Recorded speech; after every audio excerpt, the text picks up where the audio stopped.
Veja se o que esse cara está falando aqui faz sentido para você. Para mim fez e está me ajudando bastante.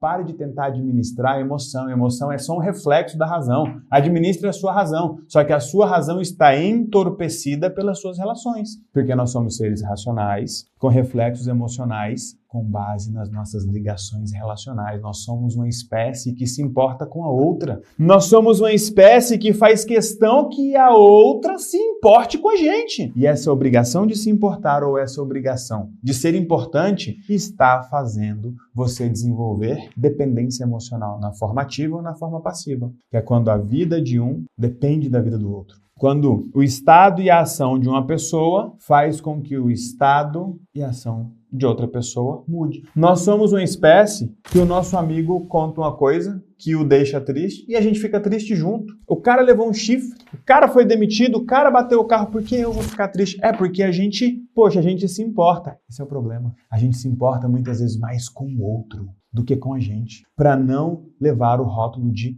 egoísta. Chamam isso de empatia ou de simpatia. Nossa, fulano é tão empático, fulano é tão simpático. Nossa, Elton, você não se preocupa com o outro só depois que eu tiver certeza que ele está fazendo isso. Eu jamais vou me importar com uma pessoa que não se importa consigo. Isso digo eu hoje. O Elton do passado, adorava alguém com problema para ficar pertinho para ouvir. O Elton é um menino tão bom. Bicho, eu sei fazer tudo. Eu sei soldar, eu sei fazer carpintaria, eu sei mexer com carro, eu sei mexer com pintar parede, porque era só eu ver alguém fazendo isso que eu participava. O Elton era um menino tão bom que nem podia ganhar dinheiro. Você sabe por quê? Se ele ganhar dinheiro, ele vai embora. Esse era eu não tinha permissão, e talvez você também não tenha. E eu quero te convidar para desenvolver a sua permissão, para encarar essa bagunça relacional na qual você se envolveu. Você vive com dependência emocional e hoje você não pode ter a vida que você gostaria de ter. Não pode ter mais do que os outros, não pode ter se os outros não tiverem. Não pode ser porque os outros não são, não foram ou não serão. Não pode fazer porque os outros não fazem, não fariam ou não querem que você faça. Não pode ir porque os outros precisam de você pertinho. E você cresceu, talvez hoje você já tenha família, filho e sonhos. Então quer saber de uma coisa? Está na hora de você se responsabilizar 100% por você. É isso que nós queremos, aumentar a permissão do brasileiro. Para ter sucesso, para ter prosperidade, para crescer na vida, você precisa de 3 coisas: capacidade, disposição e permissão. Não adianta investir só em capacidade, fazer um curso novo, um curso atrás do outro. Não adianta ter só disposição, ser trabalhador, mais trabalhador que todo mundo. Não adianta ter só as 2 coisas. Talvez você seja na sua área a pessoa que mais sabe, a pessoa que mais trabalha, mas não é a pessoa que mais ganha dinheiro. E mesmo que for, muitas vezes não é a pessoa que mais fica com dinheiro. Parece que você tem um problema com dinheiro, mas não existe relação entre dinheiro e pessoas. Quem fala, eu tenho problema com o dinheiro, eu tenho problema na minha relação com o dinheiro, essa é uma historinha que inventaram para você. Não existe relação de uma pessoa com o dinheiro. Existe uma relação de uma pessoa com a outra e o dinheiro, ao chegar ou a sair, muda essa relação e a pessoa escolhe inconscientemente ou até conscientemente trazer mais dinheiro, afastar o dinheiro, se desfazer do dinheiro ou evitar o dinheiro para controlar essa relação, que só pode ter aquela quantidade de dinheiro. E as pessoas não falam disso. As pessoas estão romantizando o desenvolvimento humano no Brasil. É tanta frasezinha bonita. Certa vez eu li uma frase que dizia: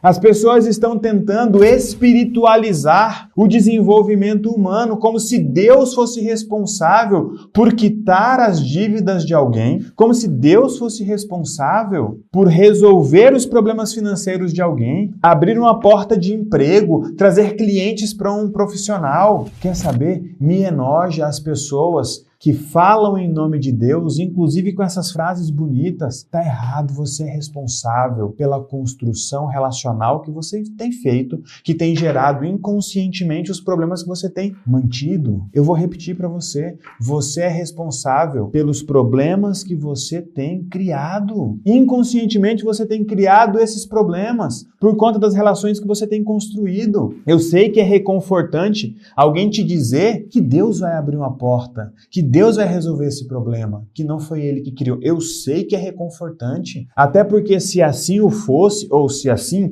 o for, você vai ganhar 2 vezes. Primeiro, Deus vai resolver o seu problema e segundo, você vai se sentir super especial. Ah, agora a gente entendeu por que você fica endividado. Porque quando você fica endividado, tem sempre alguém te socorrendo, né? Você é tão visto, tão cuidado, tão poupado, é tão especial só porque tem uma dívida. Ninguém aponta o dedo na sua cara. Gente, parar com isso. Vamos parar com isso. Tá aqui, ó. Toda dívida material esconde um débito emocional. Esse débito emocional te dá uma utilidade. Essa utilidade faz você prender alguém ou se proteger de alguém. Ponto. Só isso seria verdade o suficiente, revelação o suficiente para você parar tudo que você está fazendo e olhar para suas relações. Fazer os devidos ajustes para você não precisar mais desse débito emocional. Para as pessoas não precisarem mais desse débito emocional. Porque muitos desses débitos, sim, são impagáveis. A dívida material, toda ela é pagável. Independente de quantos zeros tiver ali na frente. Agora, o débito emocional muitas vezes é impagável. Uma pessoa que sente que é responsável pela morte do pai, como é que paga? Uma pessoa que sente que deve a vida aos pais porque os pais o deram a vida e tiveram esse filho com muita dificuldade. Como que paga essa dívida? Qual a quantidade de dinheiro que se dá para uma pessoa que acredita que a outra deve a ela a vida? Qual é a quantidade de atenção? Qual é a quantidade de tempo? Qual é a proximidade? Qual é o tanto de amor que precisa ser dado para uma pessoa que entende que deve a vida para outra? Isso sim é impagável. Dinheiro não é impagável. Você pode não ter os recursos necessários para quitar essa dívida ou para produzir o dinheiro necessário para quitar essa dívida. Ainda. Mas essa dívida, ela é pagável porque ela é mensurável. Agora, débito emocional não é mensurável. Fez sentido para você, hein? Porque eu gostaria de ter ouvido isso, embora certamente eu não gostaria. Porque eu me sentia muito amado pela minha sogra quando eu andava com o cartão de crédito dela no meu bolso. Como eu me sentia amado por ela. E depois eu me senti amado pelo Nubank, que me deu um cartão de crédito com R$500. Aí a outra vem aqui e pergunta, como sair dos agiotas? Você não quer sair do agiota, porque talvez ele seja a única pessoa que confia em você e que te dá algum crédito. Quem além desse agiota confia em você, na sua família? Fora que o agiota tem sempre aquela coisa, gente, se eu não pagar vão me matar. Cuidado! Será que vocês estão sentindo falta de mim? Deixa eu testar. Talvez ninguém na sua família se importe com você, se lembre de você ou confie em você tal qual esse agiota. Mas é importante a gente olhar para isso, porque quando a gente fala de endividado, parece que a gente está falando de gente fracassada, de gente irresponsável, de gente incompetente. Não, tem gente aí com 2, 3 diplomas, pô. Tem muita gente que tem uma intenção boa que faz mal. Tem muita gente que não sabe qual é a sua intenção. Tem muita gente que não sabe qual é a sua preferência. E aí, quando você avisa, a pessoa vira e fala, cara, eu não sabia. A partir daquele momento, a pessoa pelo menos pode fazer diferente. Então, muitas vezes, vocês estão com limites sendo extrapolados, com responsabilidades sendo transferidas, com expectativas sendo impostas e não sendo atendidas, e você nunca chegou para sua mãe, você nunca chegou para o seu pai, você nunca chegou para a pessoa e falou, ei, eu não gosto quando você faz isso, eu não gosto de ter que fazer isso, eu não penso que essa responsabilidade seja minha, eu não gosto quando você atribui a mim essa responsabilidade, eu gostaria que você resolvesse esse problema porque ele não é meu. Muitas vezes a pessoa só não foi avisada, é bizarro isso, e muitas vezes a gente que fez terapia há muito tempo, e aí criou-se N ressignificações, porque no útero, porque não sei o quê, e não teve uma conversa entre 2 adultos, tipo, cara, eu sinto muito que você tenha perdido o seu marido, mas eu era uma criança, eu entendo que você tenha atribuído expectativas de que eu passasse o resto da minha vida com você, só que agora eu cresci, eu conheci uma pessoa, eu quero criar a minha história com essa pessoa. Me incomoda muito saber que você sofre, mas eu preciso acreditar que você vai dar conta de reconstruir a sua vida igual eu estou construindo a minha agora. Poxa, pode ser sua mãe, pode ser seu pai, pode ser até que as pessoas não estejam preparadas para essa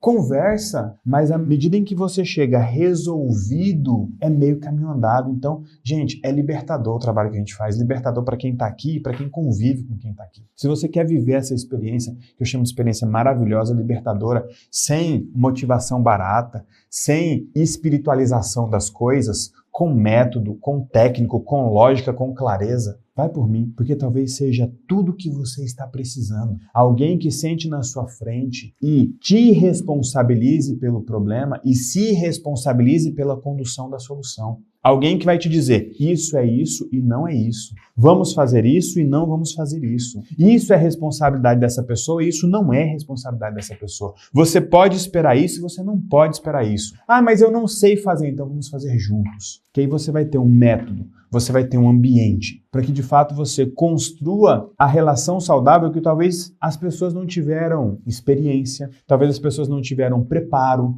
talvez as pessoas não tiveram talvez a chance, a condição de fazer os ajustes e as correções que você pode fazer, pô. Você gostou? Achou que fez sentido para você?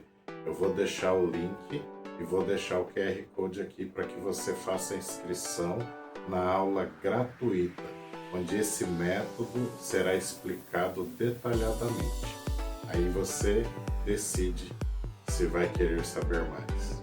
Você pode ler o QR Code com o Google Lens, tirando um print da tela, ou com a câmera do celular, se estiver assistindo em outro dispositivo.